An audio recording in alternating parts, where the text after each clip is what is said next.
Hello everyone, welcome back to the channel and welcome to our cozy little corner of the internet. I'm Pen and today I'll be reading chapter 9 of It's Not Love If You Run When It's Hard by Lita Cakes.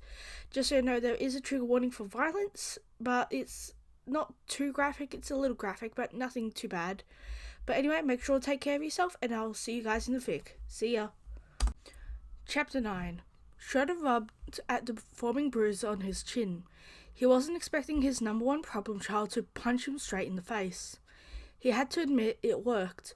He was currently laying on his back, staring at the gym ceiling with a sore ass and a bruised chin. You okay? Izuku appeared in his field of vision, looking concerned.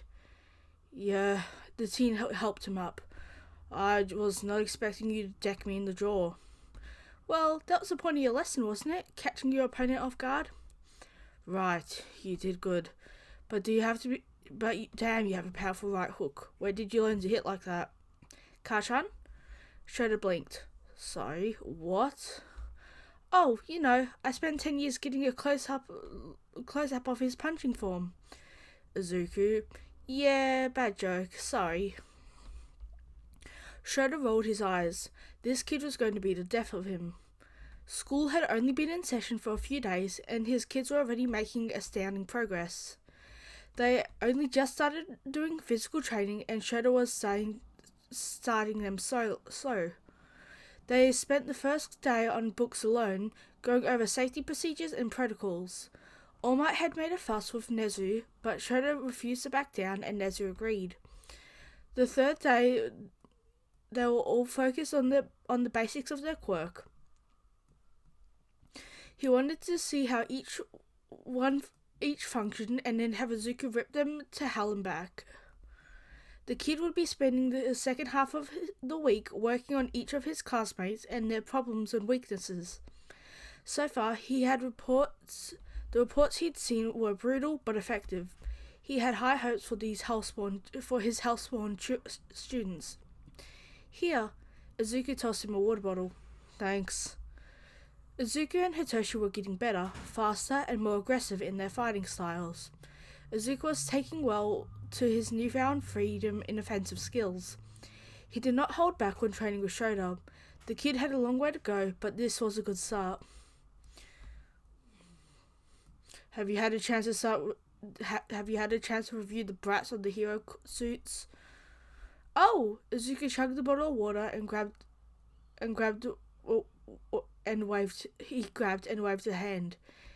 Yeah, about that. We really need to talk about a few of them. Firstly, Momo's suit. She's half naked, and Hagakure is actually naked. Wait, what? Shredder nearly choked. Yeah, Hagakure's suit is literally a set of gloves and boots. Momo barely has even a strap of fabric covering her privates, and Kirishima is literally shirtless.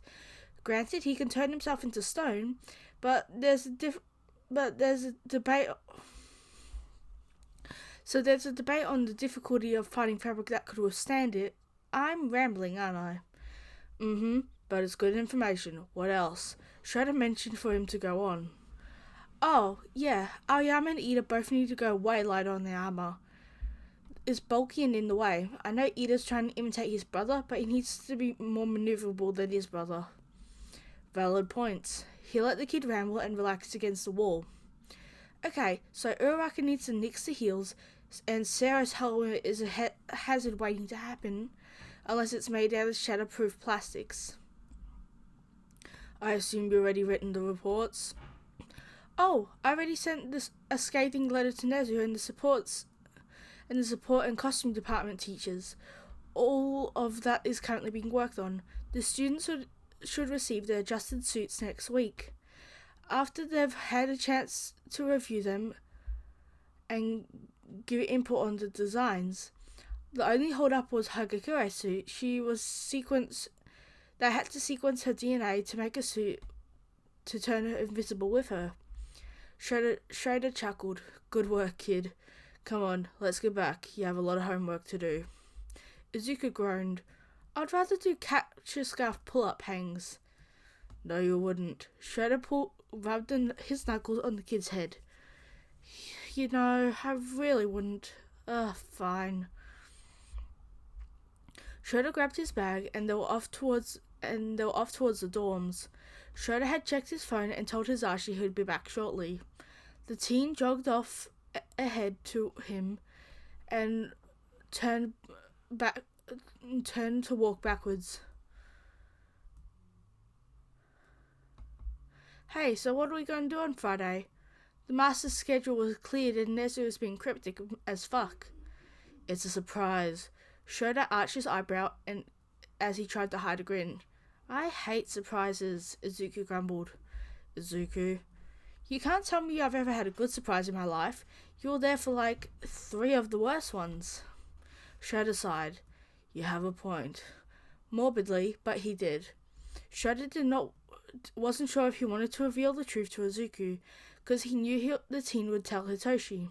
Still, surprises never did Izuku any justice. Schroeder sighed. We're going on a field trip, that's all I'm going to say. It's on campus, but it's at the far end, so we'll be taking a short bus ride. Oh, is that all? Okay. The kid went back to jogging ahead of him, but something struck Schroeder enough to make him stumble to a stop. Hey, wait a second. How did you get access of the master schedule? I have no idea what you're talking about. See you in class, Mo. Izuku. But the kid was gone. Schroeder could have chased him down, but there was really no point. He knew Izuku had access to the schedule. If Izuku had access to the schedule, Nezu had given it to him. Or, scary theory, he hacked into the school system. Nah, that didn't seem likely, right? May hadn't taught him how to do that, right?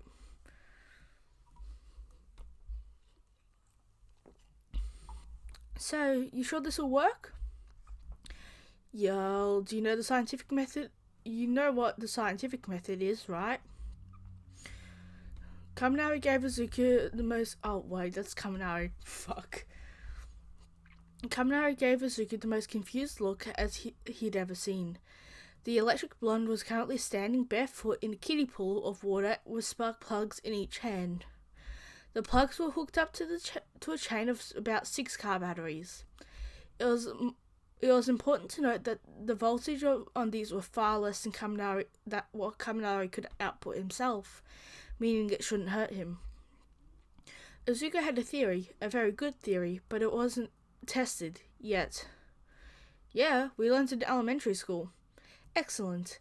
Izuku took about 10 steps back to where he placed a switch to the chain batteries. My hypothesis is that because your binge-like exposure to electrical currents and a large output of voltages, your brain is basically getting hangovers. Hangovers? Kaminari shifted in the pool. He looked uncomfortable. Let's not focus on the hangover part.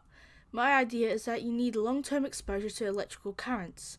So, if we were to start off with half your output and give you like 15 minutes on a whole charge just to see what happens, if it all goes well, you'll likely have a much better connection to the electrical output of your own quirk.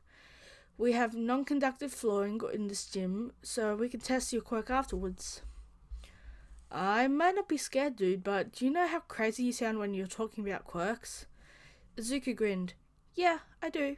He flipped a switch. Electricity crackled across the gym, leaving little sparks to fly all over the fireproof flooring. Izuku was incredibly thankful for these gyms being basically everything-proof. That's how Nezu described them. He could stand about 10 feet away from Kaminari, and the sparks flying around him would be relatively safe. He might not have told Schroeder the whole idea, but really it was Izuku's fault Was it Izuku's fault if their teacher didn't check the request for car batteries? Absolutely not. How are you feeling? Izuku called out over the crackling buzz of electricity. Kaminari gave him a double thumbs up and around the plugs in his hands. It feels like my bones are vibrating. Is that a good thing? Izuku asked. I have no idea. Huh, well, at least it wasn't painful. Izuku checked his phone. 5 minutes had passed. Another 10 and he would shut it off. Izuku had no way to tell if this would actually help Kaminari tolerate his quirk better, but his drawbacks for overusing was an incredible weakness. When the electric teen used his maximum output, or used his quirk too often, he ended up frazzled and brainless for a little while afterwards. In a battle for a villain, that could mean the difference in capturing the villain or the hero getting captured. Izuku wouldn't allow that kind of hazard. He counted down the last couple of minutes and shut off the switch. The silence made Izuku's ears ring. He opened his jaw to crack his ears and popped them back out so they would stop ringing. Whoa. Kaminari stumbled out of the kiddie pool onto a towel.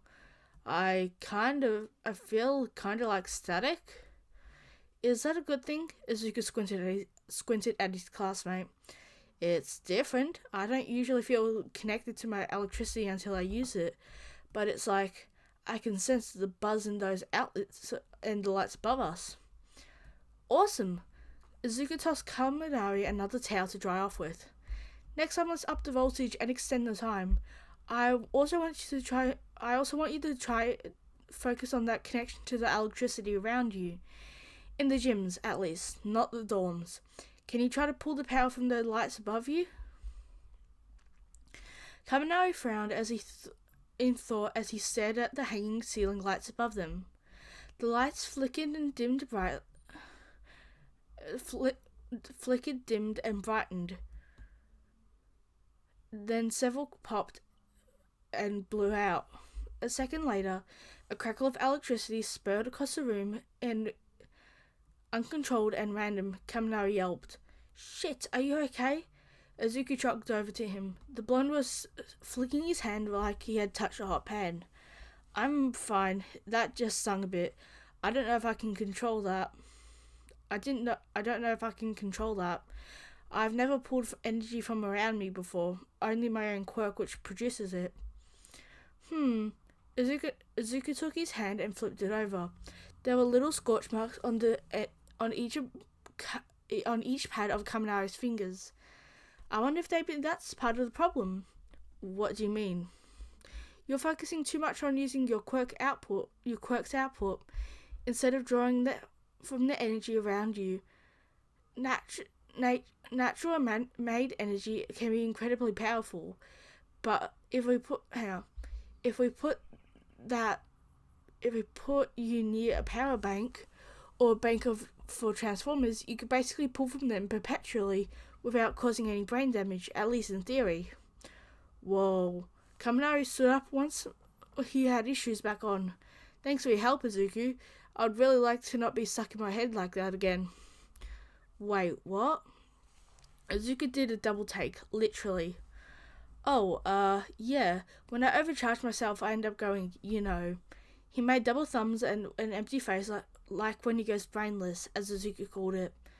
I kind of get stuck in my head and speaking doesn't work. It comes out kind of jabbled. Kaminari, that's a problem. Have you ever told anyone before? Well, yeah, my parents. They said it was normal. It happens to them too when they use their quirks. That's a serious drawback. That's not healthy. I was half joking about the brain damage, but you might actually be causing harm to your brain cells when you overcharge. I think Recovery Girl should do some tests, and until then, please don't overcharge yourself. And no more charging phones either. I'm sick of everyone using you like a damn outlet. Thanks, Izuku. I don't really mind charging phones, but you have a point. It doesn't exactly feel good.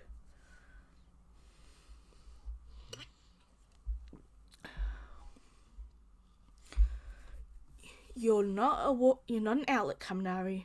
You're also not a walking charging block. Tell Kachan you don't like it. He'll set the others straight, okay? Yeah, thanks. Kaminari hugged him suddenly, which made Izuku chuckle. When he left, Izuku cleaned up and stored the batteries in one of the locked tool closets in the gym. The pool was emptied, cleaned, and put away in the closet as well. Izuku spent the whole time thinking out Kaminari's problems and how he could trying to figure out. Wow, thanks. Izuku spent the whole time thinking about Kaminari's problems and trying to figure out new ways he could push the limits safely so they could evolve his quirk, or at the very least make it easier to tolerate and be less harmful on the brain. Izuku was really worried he was inadvertently hurting himself. As he finished up, Izuku took out his phone and shot Katsuki a text. After their talk, Katsuki had become very clear on his stance of Izuku's new guardian, after Hitoshi, that is. Izuku hopped down to extend that to the rest. Izuku hoped he'd extend that to the rest of his class. Hey, Izuku. Hey, Kajan, can you do me a favor? Katsuki. What is it, nerd? Izuku. I was working with Kaminari today and I was worried about him. I'm going to ask Recovery Girl to do some tests on his quirk. I think he might be damaging his brain when he overcharges. Katsuki. What the fuck? Izuku. Yeah, can you make sure the class doesn't use him as a damn charging power bank? It's insulting and he doesn't deserve to be regarded as a wall outlet. Katsuki. I'll blast anyone that tries. Tell Pikachu to come find me. Yeah, Izuku. I did. Don't be so hard on him, yeah? Katsuki. Yeah, Hey, just so you know, with all the extras are glad you're helping them out with quirk training. Ponytail's really happy about her new hero suit. I overheard the girls talking when I was on my way to my room. Pink Cheeks is also glad to be rid of the heels. Izuku. Colin D. That's great. I'm working with Hagakure tomorrow on her hero suit. It's supposed to be done. I want to test out a couple neat features I asked May to add in. Shit, I need to see May about that actually. Thanks again, Kachan. Katsuki, don't be late for dinner, dumbass. Izuku, red heart. Izuku grabbed his bag and burst out of the gym towards the support labs. May had been so swamped the first few days of school that she almost vanished. Izuku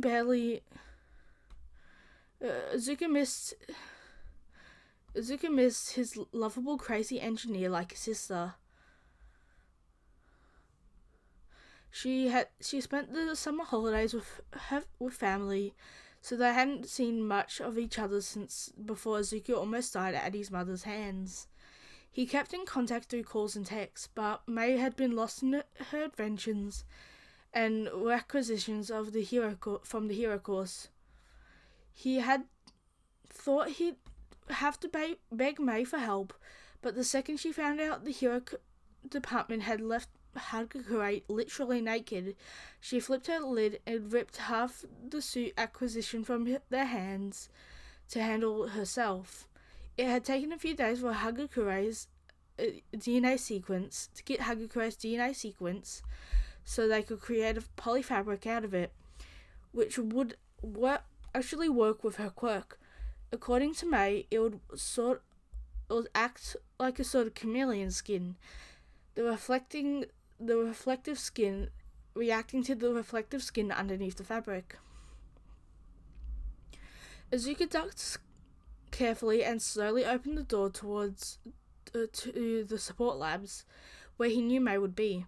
He formed a bit of a habit of walking into the labs with his head ducked, because May had a habit of making shit explode, and throwing her wrenches was a stress relief for her. A wrench dunked into the wall a foot from his face as he walked into the room. Shit, sorry. I'm really glad you have a pitiful aim, May. Well, at least it wasn't a big wrench this time. Izuku rolled his eyes and tackled May from behind at her work table. She easily grabbed his legs and wrapped them around her waist, making Izuku a backpack while she continued working. Izuku was exhausted, so he put his head on her shoulder and closed his eyes. How's the invisible suit going? I need to test it out with Hagakure tomorrow. Oh, yeah, it's done.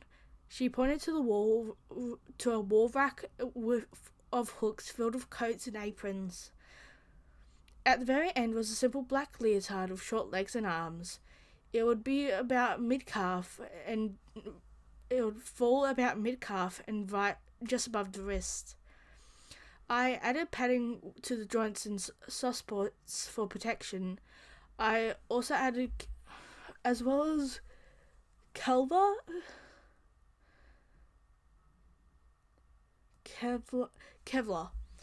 as a Kevlar mix over the important organs, just in case. I can make a winter version, but I'll need more time for that since I'd prefer to add boots and gloves and a hood. The boots are going to be a challenge, so give me a couple of months. Sounds good. Thanks. What you working on now? Seriously, motorcycles? Fuck. Okay.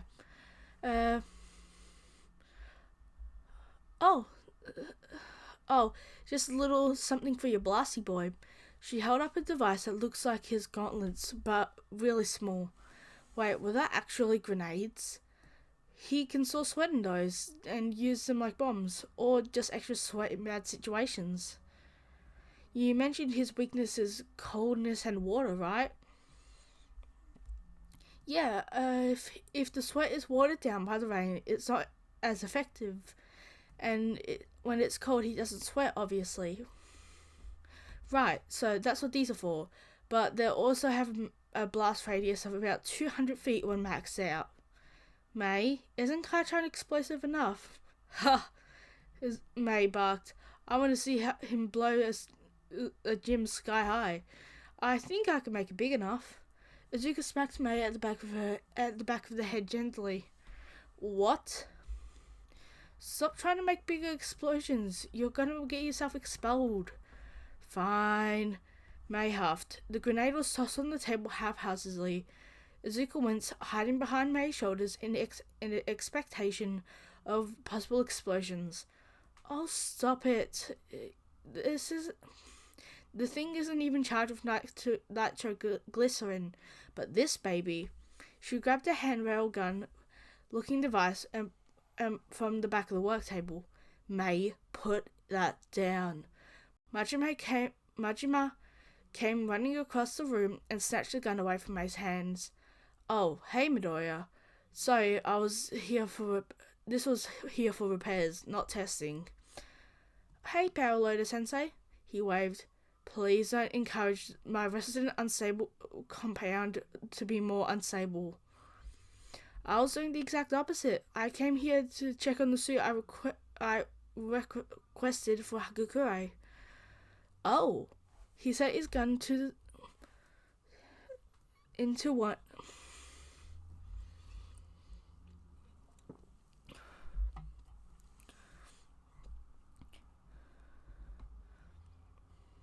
Where was I?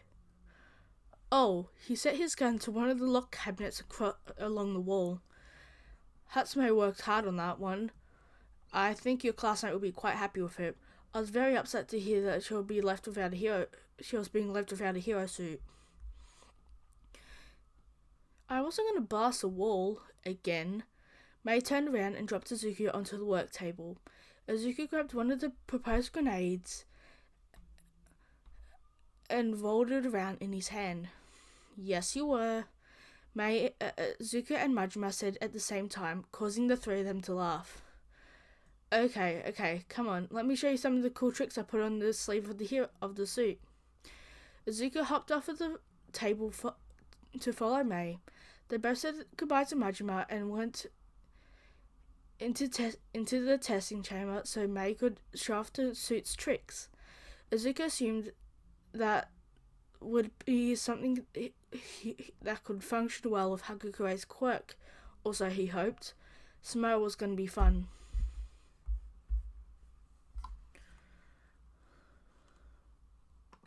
Izuku hummed to himself as he walked to the locker rooms outside of the gym. They had agreed to meet after class, but before dinner, so they could have a few hours to try Hakukure's new hero suit.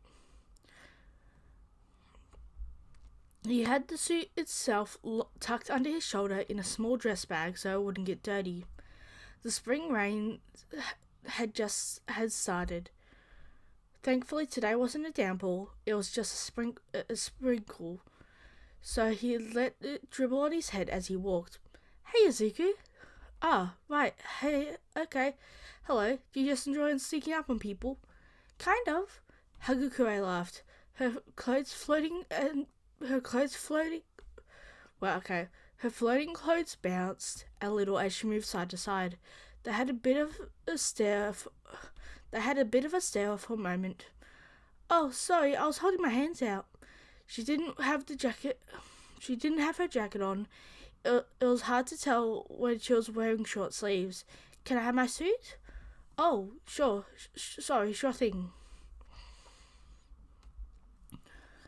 Izuku inspected the girl's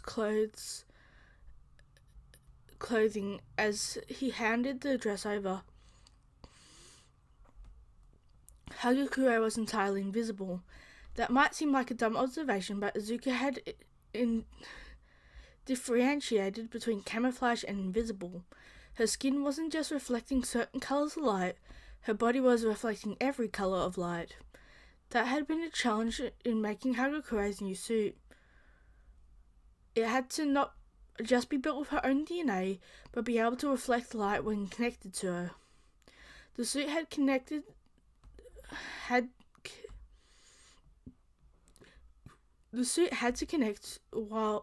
to her while the quirk was active, which was always. Hagakure scurried into the locker room but stopped just beyond the door. Oh, could you wait here? Can you hold the door? I want to be able to ask questions while I try it on. Oh, sure, I'll keep a foot in the door, but I won't be looking out. I'll be looking out at the field. It's okay, Izuku. I trust you. And also, I'm invisible. Invisibility doesn't negate your right to privacy. You know that, right? Yeah. I mean, right. Thanks. Her voice sounded bashful. Was she blushing? Izuku shook his head. That was not something he should be thinking about right now. He turned to face the empty sports field and waited for Hagakure to call him. He hoped that she understood that being invisible doesn't mean being unseen. This is really cool. Izuku smiled. Yeah? It turns me invisible as I put it on, like it's a part of me. That's good news. Izuku stumbled out of the way when something unseen rushed past him. Oh, sorry, Izuku. It's okay. How does it fit and feel? He couldn't tell, obviously. It fits great and it feels amazing. It's breathable and I feel protected. Is it armored? Sort of. Izuku gestured vaguely to where her stomach might be. May was able to guard vital organs just in case he took a hit. She was beyond pissed when she first heard that they were having you trot around with nothing on. So was I. To be honest, Izuku, I'm sort of used to it.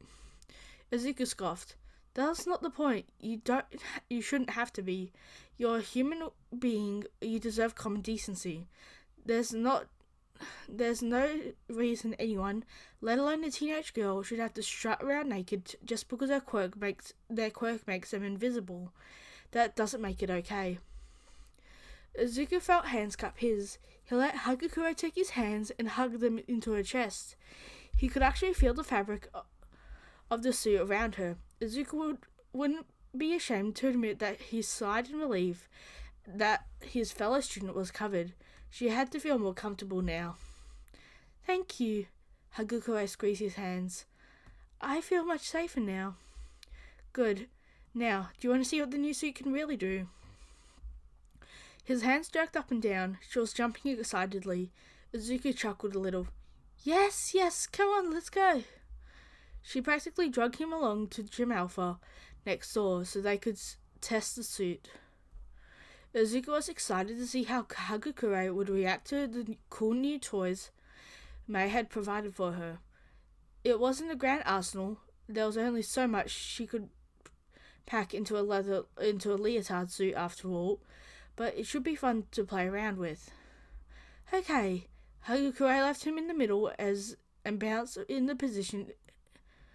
Left him by the mats and bounced into position in the middle. Izuku could hear her bare feet on the plastic mat covers. How do I do this?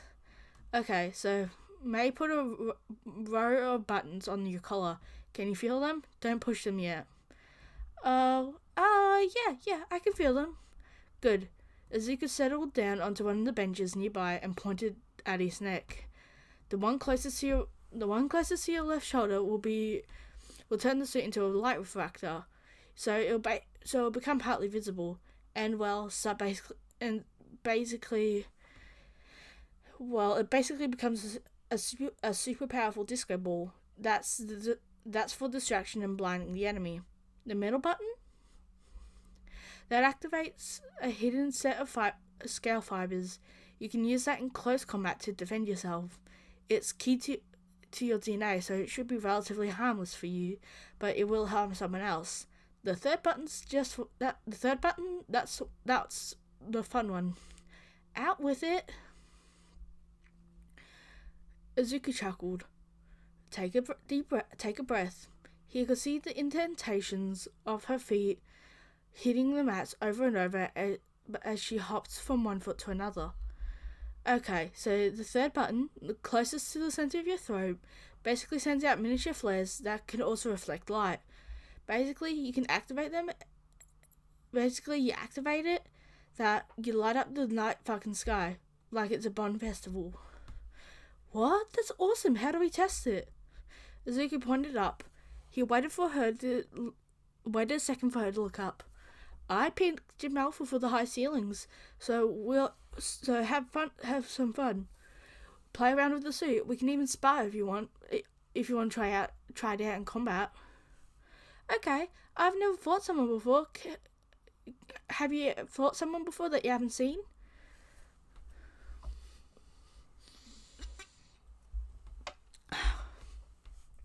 Izuku shrugged. No, but it'll be pretty good practice. Shredder sometimes does blindfold us when we fight to better our awareness, but it's not exactly the same, is it? Not particularly. Izuku was suddenly on his ass against the mats. Hagakure had grabbed the front of his uniform and pulled him directly onto the ground. Well, he certainly wasn't expecting that. Yeah, fighting an invisible opponent will certainly be a new experience. Right, new challenge. Izuku peeled himself off of the mats and looked around. He was alone. The gym was silent. Hagakure was no longer speaking. Izuku pushed his focus onto the perception part of his brain. Analysis would be his savior this time. Every time. So he put it to good use. Instead of trying to listen for Hagakure, he'll focus on searching for her feet. The mats were soft enough that the weight of a human body would displace the mats. There. Izuku dodged just as the indent of her feet came darting towards him. Oh, you're good. Hagakure laughed, high and happy. Izuku was glad she was having fun, but this would be a whole new headache for him. I have a good teacher. They danced around each other. Izuku managed to kick his shoes off in a pass by the bench, and now they were both circling each other. Izuku could see the displacement of her weight. It was actually useful because he couldn't tell which direction she was walking. When she swapped directions, he followed suit and did the same. This lasted for a few more minutes before Hagakure ran directly at him. Shit. He was defending himself immediately. Hagakure was a good fighter. She went right for the soft spots, or the spots for her new suits guarded. Well, Izuku wasn't wearing armor or even padding. All he had on was his school uniform. Come on, you can hit me back. Yeah, but you're the one with the Kevlar on. Kevlar. Is that the word? Kevlar. I'm going with Kevlar. She laughed and skipped to the left, throwing another punch to his gut, which he barely blocked in time just by guessing or maybe by sheer luck. Unfortunately, he missed the roundhouse kick she aimed right at his shoulders. It sent him flying sideways across the mats, and he rolled to a stop, breathless. Okay, he growled. I'm not ready for an invisible combat. Oh, come on, I didn't even get to try the new the suit's features yet. Yeah, well, I don't have mine on. Izuku rolled onto his back and sat up at the ceiling. Actually, he could feel the mats displaced beside his head. Hagakure must be right beside him. It was a weird realization that she could be leaning directly over his face, and he would have no idea. Sorry, I think I got excited. Are you okay? I'm fine. He held out his hand, and Hagakure pulled him back up to his feet. But why don't we test out those flares again, just for fun? But why don't you test out those flares, just for fun? Really? The mats were bouncing again. Izuku smirked with a short nod. Go ahead. Heck yeah! Izuku stepped off the mats and sat himself back on the bench so she could have the gym to herself. His shoulder was sore. Hagakure could throw a good kick, that's for sure. He wasn't expecting her to have such a foundation for combat training. But apparently the invisible girl had some tricks up her unseen sleeves. That thought made Izuku grin. Right, so make sure your hair is out the way. I'm not sure how flammable these flares are. Knowing May, probably a lot. But otherwise, just hit the button and they'll come out of your shoulders and upper arms. So you can sort of aim, but they primarily go upwards. Okay, got it. I'll count down. Maybe cover your eyes? Right. Izuku shaded his eyes and mainly focused on the mats. 3, 2, 1. The crackle pop of the flares snapping out of the miniature housing across the shoulders and upper arms of Hagakure's suit filled the room and made Izuku's ears ring.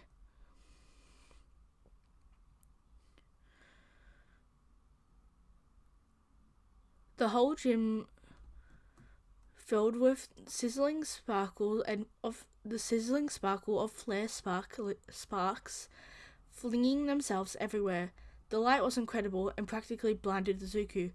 Whoa! Hagakure mused. I love this. Thank you so much.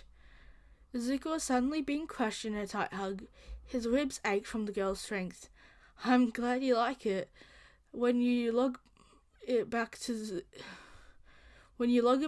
original universal locker system, just hit the service button and select what option you need. The support department will refill that item, he grunted out.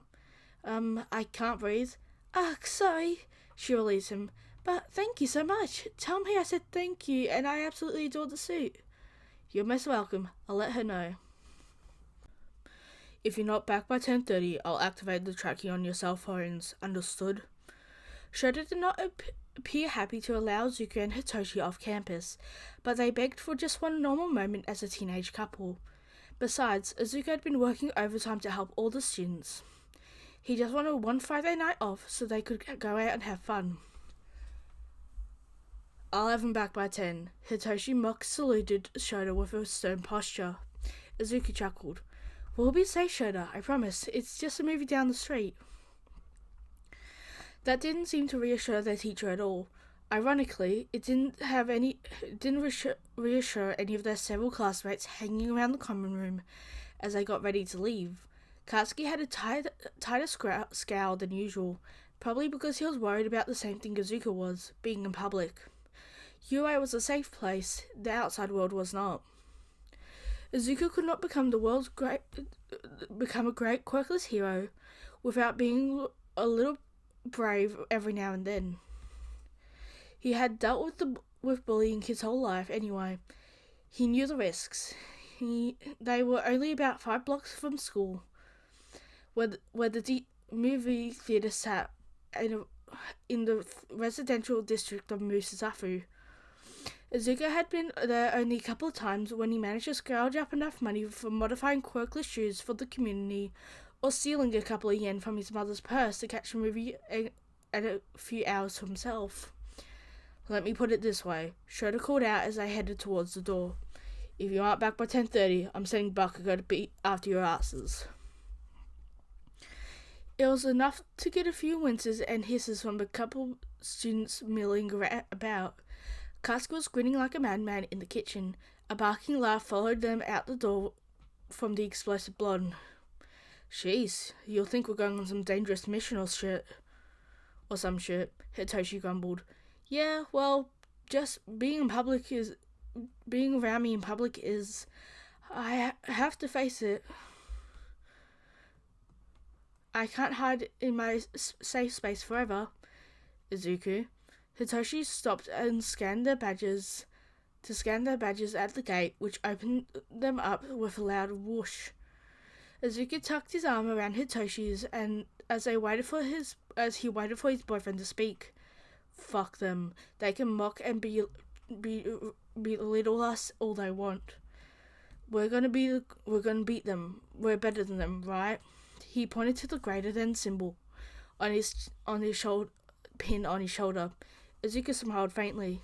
Yeah, they were better, but Izuku wasn't worried about harsh words. There was much more than words. There was so much more than words to be scared of. The movie was one of the newest hero movies starring several of the top 10 heroes in the country. They purposefully got one that excluded All Might and Endeavor.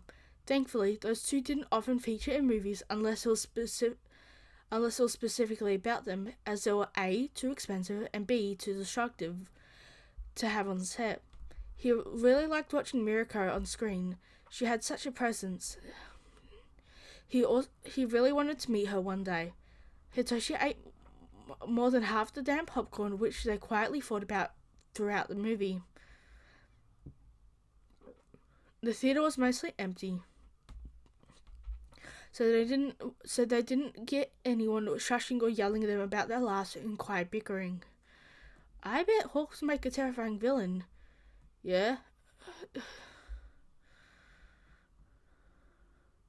Izuku tossed out their empty popcorn bucket on the way out of the movie. I can see it. I mean, he would get away with murder easily with his feathers. I wonder if he's ever considered it. Oh, wait, I got the voices wrong. Start again.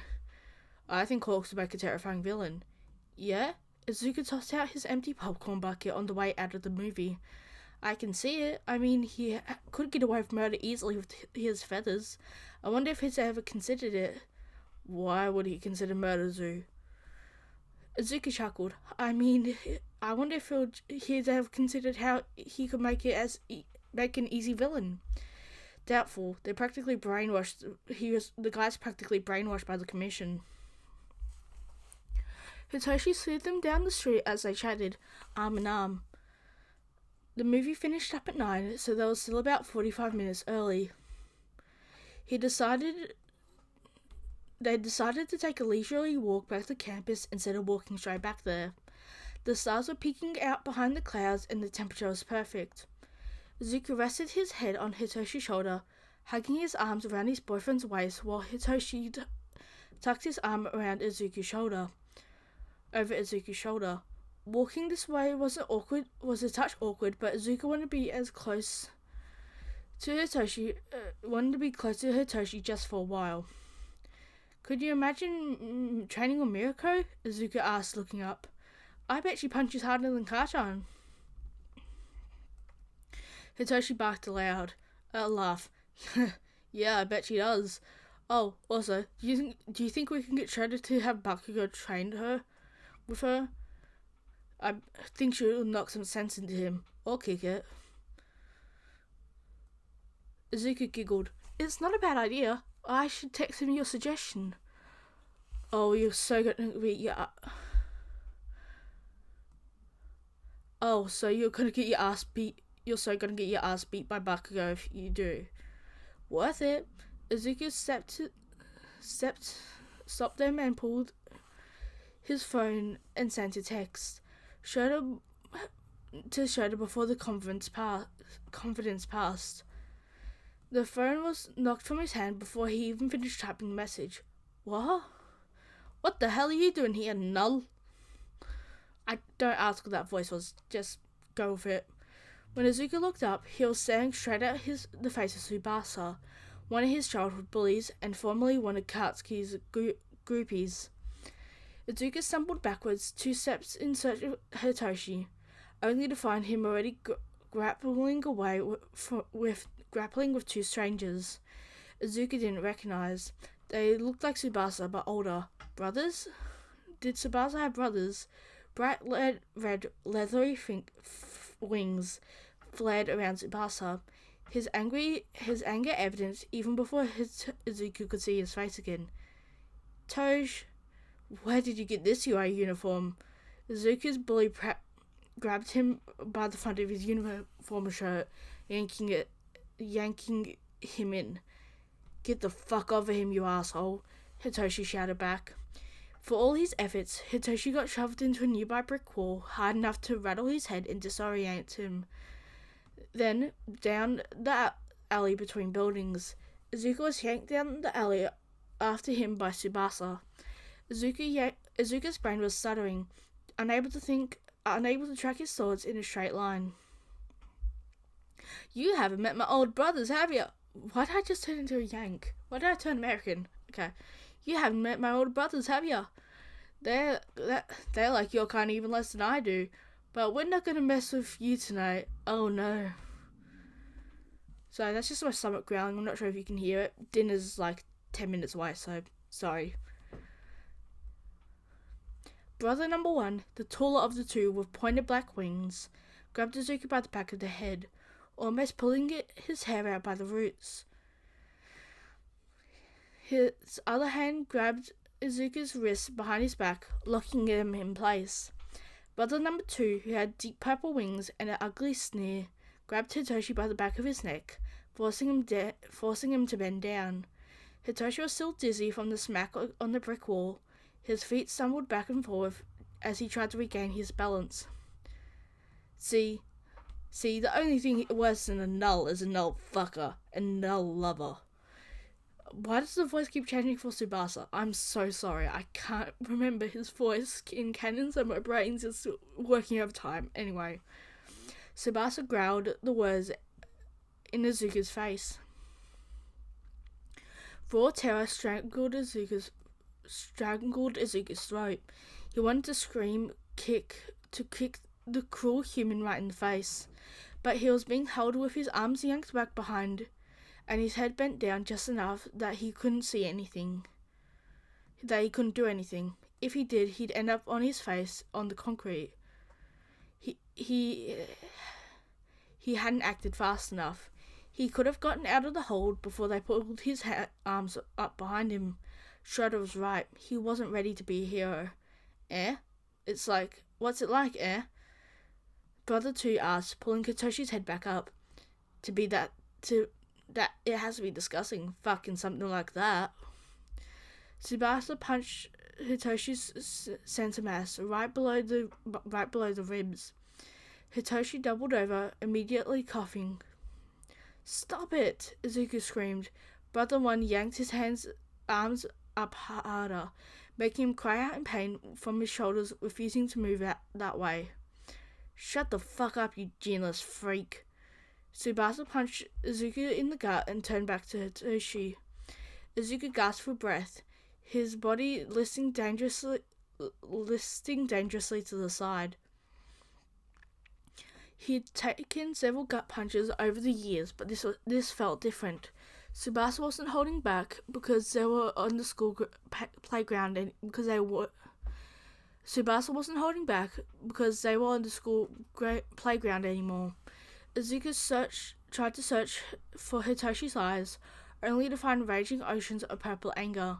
Hitoshi had a quirk, one that would take only the tiniest reply from any of the assholes. Why wasn't he using it? You're just as bad as that freak. Corrupted and defiled by that thing? Tsubasa punched Hitoshi again. How did either of you even get into UA? Jet probably, right? He punched. Hitoshi did nothing. Jesus. Izuku tried to scream, but Brother 1 grabbed the front of Izuku's face, cupping his hand over Izuku's mouth and silencing him violently. This left him half bent forward from his arms with fingernails digging into his already scarred face. Hitoshi was being held in almost the same position, but with brother number two's fist tangled in these long lavender waves. Izuku wanted to rip that man's hand off with his bare teeth. Why wasn't he using his quirk? Why wasn't he defending himself? Izuku screamed into the hand, covering his face, hot tears pouring down his face as he watched his boyfriend take the beating Izuku knew should have been his. The punches kept coming to his face, his chest, his stomach. Kicks to the ribs, animal-like claws across his chest. They wouldn't stop. They didn't stop screaming obscenities and cruel slurs at Hitoshi and Izuku until Hitoshi was gasping on the ground, covered in blood. Izuku was a sobbing mess by the time brother number one released him, his arms numb from being held far beyond their normal rotation behind his back. He cracked his knees when he fell to the ground, trying to search for his boyfriend, only to land on his own face instead. What a fucking disgusting mess. Brother one kicked Izuku in the back, spiraling pain up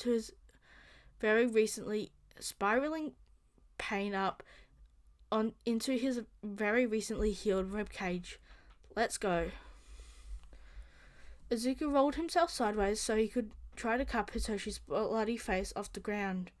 The taller teen was gasping, clutching his stomach. He winced when Izuku took his face. Why didn't you use your quirk? Izuku begged, his face already seeing the mess of tears and blood he could barely see. Why, Toshi? 'Cause... His words were slurred, cut off, and weak. No, not like them. Defending yourself. Izuku choked on his own words. It's protected. Izuku knew that what Hitoshi was referring to. Of course he did. He was using one's quirk in public without a license or exemption was against the law. You could risk your chance of being a pro hero if you broke that law. But defending oneself was protected under the Quirk Compassion Act. Protecting yourself or someone else in the absence of a pro or a police officer was allowed. Hitoshi shrugged and struggled to choke on a laugh, his head shaking just an inch with Izuku in his hands. "'Tis not what I meant," he gabbled. What the hell did he mean? Oh. Izuku was so fucking stupid. Hitoshi had been bullied as a child for his villainous quirk. If he had used his quirk against Tsubasa and his brothers, he'd been proving them right. He'd be proving everyone right who ever called him a villain, who would control people's minds at will, just to win a fight or to get ahead in life. If he used it to get out of a fight before becoming a pro, he'd be accepting all the accusations, and Izuku knew Hitoshi would never allow that to happen, even if that meant taking a brutal beating to prove them wrong, even if he had to take Izuku's beatings. Izuku pulled himself upright when he got the feeling back in his arms, and pulled Hitoshi up so they were sitting against the alley wall, the larger team leaning on Izuku's chest and shaking profusely. Groping around, he managed to find Hitoshi's phone in his pocket and took it out to dial Schroeder's number. I was wondering if you'd call before I send Bakugo after you. It's almost late. Schroeder? Izuku coughed. The tired hero's voice went cold immediately. Where are you? I don't know. Please, recovery girl. Toshi is... God, it's all my fault. Izuku's arms were going numb again. Dimly, he realized he had probably dislocated his shoulders, probably causing nerve damage. He hated the logical side of his mind, fed him information at the worst times. The phone fell out of his hand, and he slumped back against the wall, one half-limp arm hugging Hitoshi, who was still grasping in his arms. Hitoshi, Izuku, I'm on my way. Izuku leaned down to kiss Hitoshi's forehead, one of the few places not being covered in bruises or broken skin. He whispered apologies over and over into his boyfriend's hair, carefully untangling it with what little dexterity he had left in his hand. He tried to wipe away the feeling of that bastard's fist caught in it.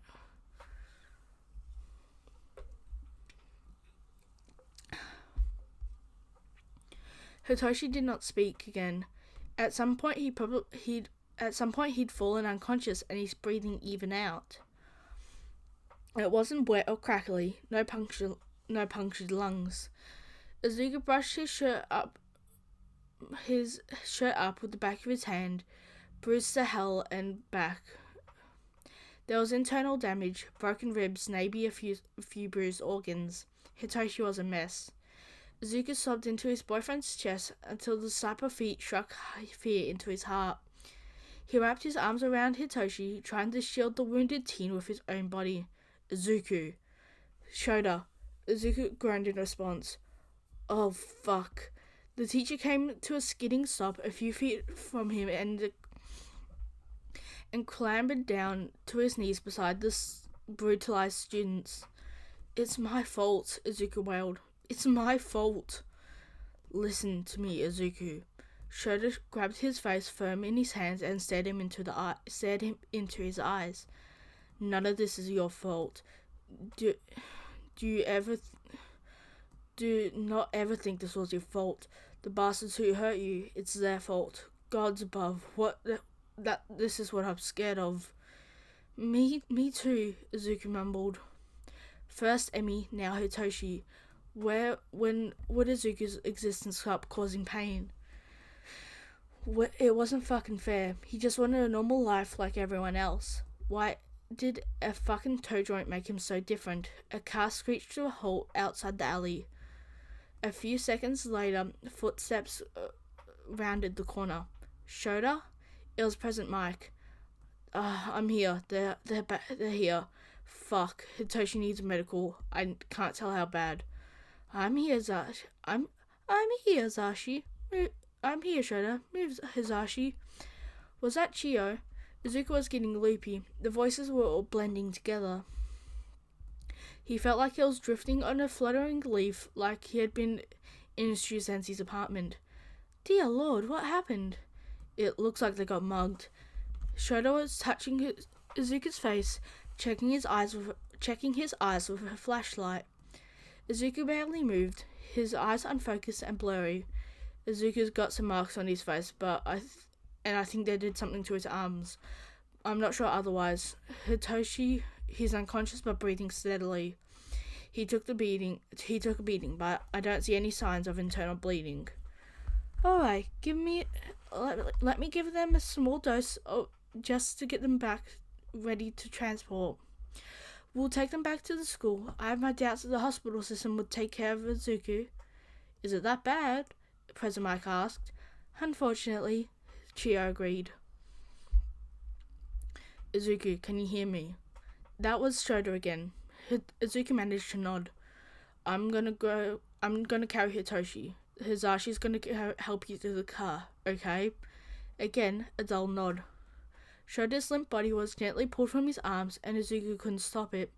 He knew Shoda was safe and would take care of Hitoshi, but that didn't reassure him that his boyfriend was going to be okay. That tingly sensation in his forearm sent a wave of relief down his limbs. A tingly sense on his forehead sent a wave of relief down his limbs, making his arms a little less numb. Oh, right. Chio's quirk. Hey, little listener, I got you. Hitoshi wrapped an arm around his waist and hauled him onto his feet. They were both set in the back of a big black SUV. This must be Shoda's car, right? It looks like him. Hitoshi was lying across Chio's lap while she was checking his vitals and wounds. Izuku kept repeating nonsensical knowledge about Hitoshi's wounds in his mind to keep him from going insane. President Mike held onto Izuku as they drove back, still holding him still each time he tried to reach out for Hitoshi. Izuku knew that this that this was to keep them both still, but he really wanted to hold his boyfriend. Their arrival was a blur.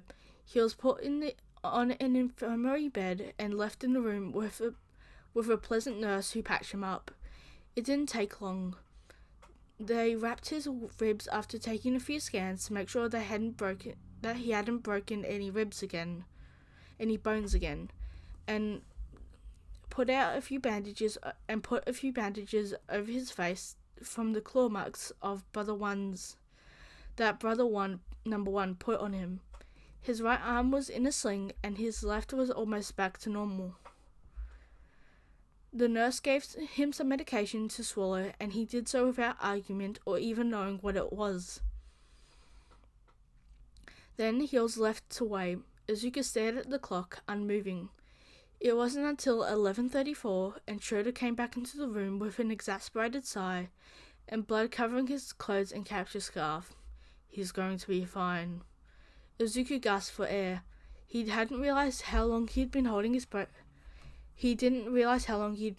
breath for God knows how long. His good hand clutched at his shirt, his body already breaking down and crying before Schroeder even made it across the room to hug him.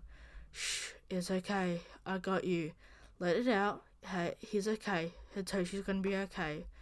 It's my fault, Izuku hollered. He took it from me. He wouldn't use his quirk. I couldn't fight back. My arms were numb. I couldn't kick or claw or bite. I was trapped and he wouldn't use his quirk. Schroeder pulled them onto the bed and wrapped an arm around Izuku's arms. The smaller teen coiled himself into a ball in his teacher's lap, letting everything out. They wouldn't stop. They did this because of me. Because he loves me. He wouldn't use his quirk. He wouldn't stop. He could have stopped it, and he didn't. Why? Schroeder asked when Izuku took a moment to breathe. Why didn't he defend himself? It's protected. It would prove them right. It would prove that he was a villain. Everything he's done to get there, it would prove it would be wasted. Izuku coughed. He's terrified of using his powers to hurt others or defend himself. He's horrified it will make him a villain. God damn it. Schroeder hugged Izuku tighter. It hurt, but Izuku didn't complain. The hero rocked him back and forth on his bed. Izuku's hair was wet. Schroeder was crying. I'm so sorry. I'm so fucking sorry, Izuku. I shouldn't have let you leave. It's not your fault. It's mine. But what would that have done? If they never left the school, they'd never learned to face the real world. They'd never learned to overcome odds to be heroes. What a horrible stumbling block. But Izuku knew he couldn't stay hiding the rest of his life. He'd likely face worse than this when he became a pro-hero. Izuku? The teen pulled himself up just enough to put his good arm out when Osamu came running around the hall. Oh god, I was so scared. The older mentor pulled Izuku and Schroeder into a hug, kissing Izuku's head gently. Where's Toshi? He is still in treatment. Chio needs to set a few more bones, but he should be out soon. He'll be okay. He just needs a few applications of our quirk, but he should be okay in a few days. Osamu sighed, relief washing over both Izuku and him. Schroeder wiped some of the tears and blood from Izuku's face with his capture scarf and tried to smile. It's not your fault, do you hear me? Izuku nodded. This is not your fault. This was not your fault. Izuku just kept nodding because he didn't know what else he could do. Schroeder was right, he knew that, but he wasn't sure he accepted it. How could he? The things that they shouted at Hitoshi and Izuku in the alleyway, the reasons for doing this, it all tied back to Izuku being quirkless. Exhaustion eventually took over, leaving Izuku to pass out in his teacher's arms. His dreams were full of nasty words and terrible visions, blood and broken bones. He woke up screaming. Breathe. Izuku's head snapped around to the left, finding Hitoshi on the bed next to him. Breathe, Zu. It was just a nightmare. Toshi? Izuku gasped, scrambling out of bed with his good arm and collapsed next to Hitoshi's bed, hugging the offered hand his boyfriend held out to his face. You okay? I feel like running garbage, but yeah, I'm okay. Cleaned up, he looked a lot better. His face was only slightly swollen and bruised. Most of that was likely taken care of by Chio's quirk. His insides were more worrisome. Izuku could see the bandages peeking out from under his scrubs. Hitoshi pulled up his blanket and when he caught Izuku looking. I'm fine. Izuku smacked his boyfriend's head. You're not fine. Don't you even give me that bullshit. Izuku stood up. I swear to God, Hitoshi Shinzo, if you ever do something so stupid again, I'll kill you myself.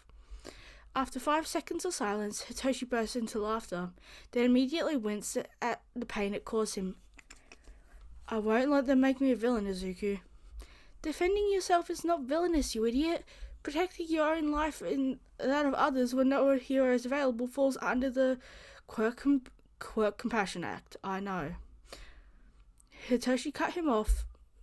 Grabbed Izuku's hand and pulled the shoulder teen in. I know, we both know if I used my quirk, I wouldn't have stopped at just making them walk away. Hitoshi's eyes were rolling storms of purple and black. Not until they walked right off a bridge. Izuku's shoulders slumped. He collapsed into the chair next to Hitoshi's bed and sighed. Izuku didn't know how to respond to that. Hitoshi wasn't a violent person, of course not, but Izuku knew exactly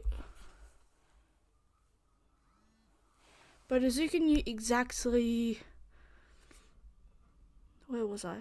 What he was feeling, what he was thinking. That kind of bully didn't stop until they wanted to do so, or their plaything was limp and dead. There was no reasoning with that kind of monster, and if reason wouldn't handle it, then violence would. Sometimes the only way to light fire was with fire. Yeah, Izuku agreed. I know. Are you okay? I'm sorry I scared you.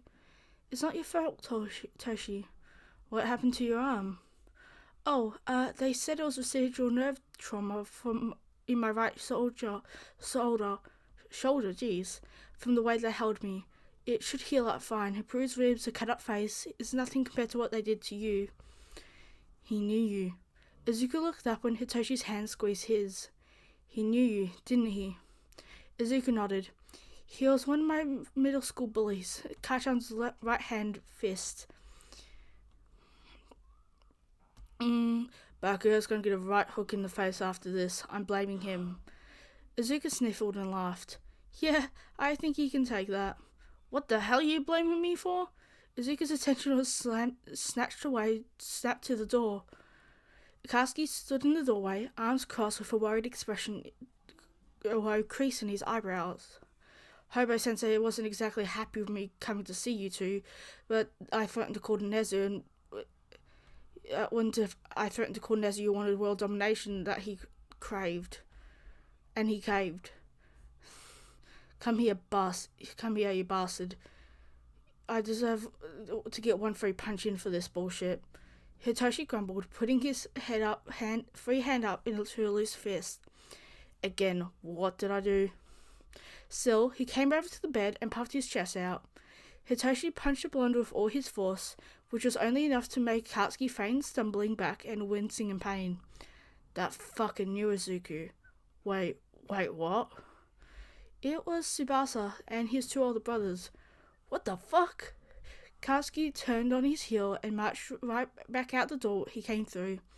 Izuku would have stopped him, but the look in his face made Izuku think better of it. Oh, he's on the warpath, Hitoshi mumbled. Izuku rubbed the side of his head. He was getting a headache. Cuddle me? Come here. Hitoshi moved over to make room for on the bed for Izuku. The smaller teen promptly stood up and curled himself around his boyfriend in the bed, careful trying not to pull any wires or IVs in the process. "This is what you're scared of," Hitoshi said. "Not a question at all." Izuku nodded. "I didn't understand. Not entirely. I thought you were overestimating their cruelty." "Not in the least." Izuku ran his fingers through Hitoshi's hair and kissed his forehead. "Not at all." "I'm still not running." Izuku bumped their foreheads together. This is one of the hardest things I've ever had to endure, and I'm still not running." Izuku nodded, over and over, whilst holding back his tears. He snuggled up against Hitoshi and went silent. Izuku's chest was too tight, too painful. No one had ever stood by him through the pain, hate, and violence until today. Hitoshi wasn't running, and Izuku damn sure wasn't sure and Izuku damn sure wasn't either. They finally got some decent sleep after that, cuddled together in each other's arms on an infirmary bed together. Okay, everyone, that was chapter 9 of It's Not Love If You Run When It's Hard by Lita Cakes. This was a long one, like ridiculously long. I did it in two different separate videos, but the last video was only like 7 minutes. The last section was only like the last 7 minutes. So yeah. Anyway, I hope you guys enjoyed. I hope you take care of yourself, because I know you all need sleep because your sleep cycles are horrendous because most of you are in the States. But anyway, make sure to take care of yourself, and I'll see you guys later. Bye!